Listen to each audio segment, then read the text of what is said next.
Hey everybody, David here. This video is sponsored by Husky. Husky creates tools that are innovative, rugged, and dependably straightforward. And one of the reasons why I'm working with Husky is that they make tools that are affordable and they are tools that last. And they are also giving away this brand new Jeep that I actually reviewed. So if you haven't seen the video for that, make sure to check it out. So once again, huge thanks to Husky for sponsoring today's video. I'll put the QR code right here for your chance to win a brand new Jeep. Thanks so much, guys. Let me ask you something. What would be the ultimate dream road trip for an automotive enthusiast? Thought you would want to drive a Ferrari through Italy? Wrong. The answer is the freaking GR Yaris. Let me explain.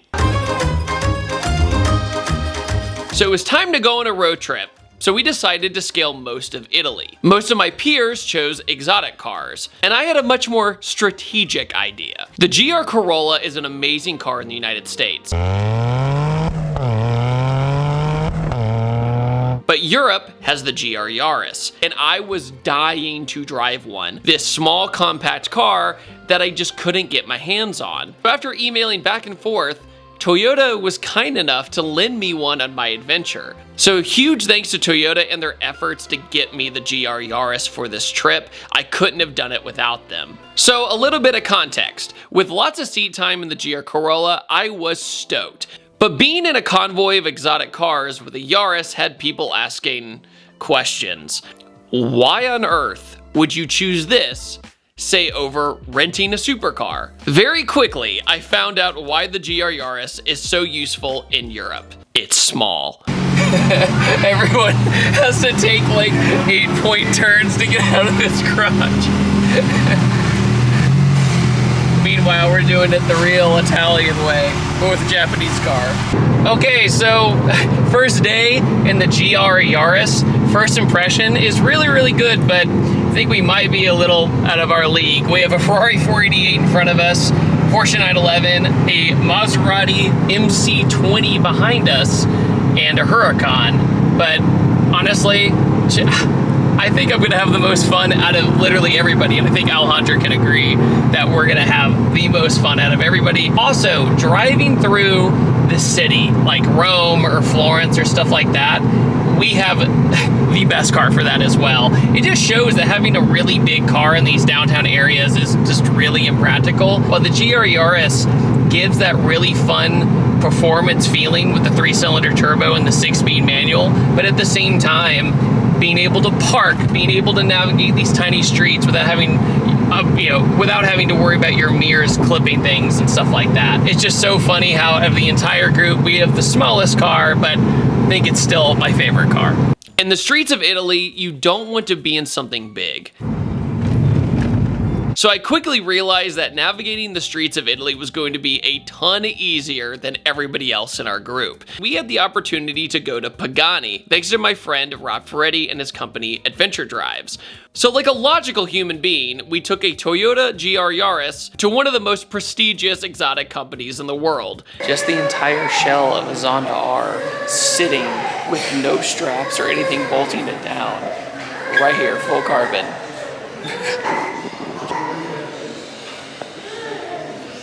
It's the most Italian thing I've ever seen in my life. I don't see anything holding it.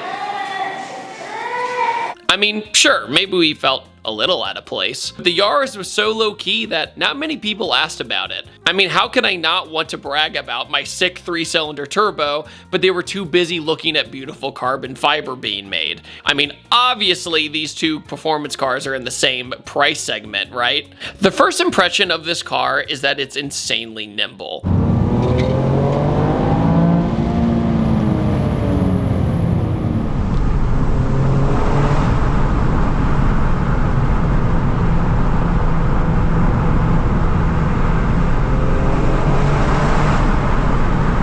And later we would be doing the legendary Stelvio Pass, at one point considered the best driving road in the world. But we will get to that later. The mountains of Italy are absolutely breathtaking, and it's hard to put into words just how wonderful it is to drive an Italian back road. But they are extremely skinny and can be very intimidating, especially when they are two-way and an insane truck decides to come the other way. In other news, this is a two-way road, and there's a bus coming. Back it up, Terry. Audi's got it if you just help the right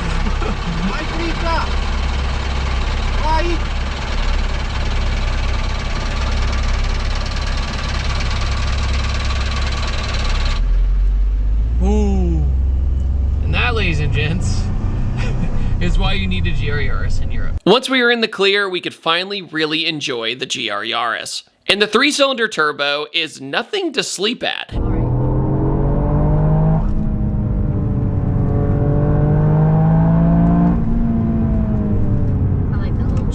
I know.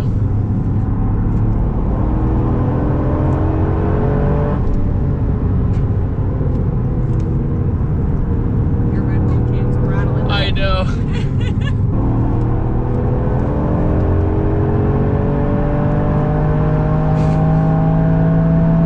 You trying to red light? Yeah. Alright, what's your honest review right now? That was only probably 60%, and it was doing the job. And you can use 100% of this car all the time. Our peers in these expensive exotic cars, they were extremely fast and sometimes a big pain in the butt to drive on small roads. We were very cautious in the GR Yaris while driving these roads, but not as bad as something big and wide. Hi, and welcome to Florence, arguably my favorite Italian city. But once again, driving in an old Italian city is difficult, but in the Yaris, it makes it as easy as possible while also making turbo noises. Florence, Italy is a beautiful city, and I absolutely love exploring it.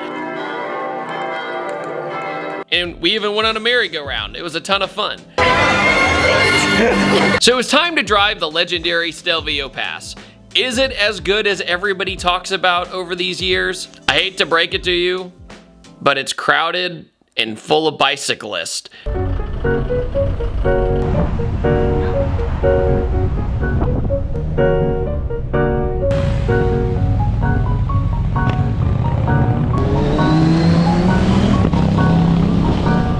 I drove it way back in 2017, and even then it was very crowded. So not much happens. You just have to watch out for all the bicycles and obviously the very brave motorcycles. After we did Stelvio Pass, we ended up going to Venice. You can't bring a car to Venice because there's no roads in Venice. The roads are the waterways. But parking was very tight. But guess what? Thankfully, once again, the GR Yaris wins again. Venice is an absolutely stunning place. The fact that it's been around this long with such a weird infrastructure is fascinating. And I actually enjoyed the city a lot more than I thought.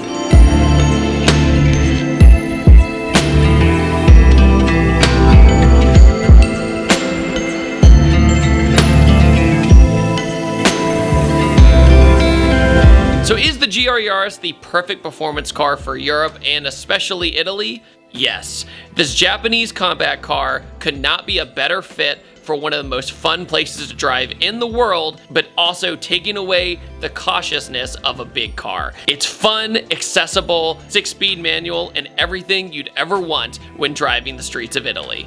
Thank you guys so much for watching this video, and I will see you guys next time. And huge thanks to Toyota for making this possible. Take it easy.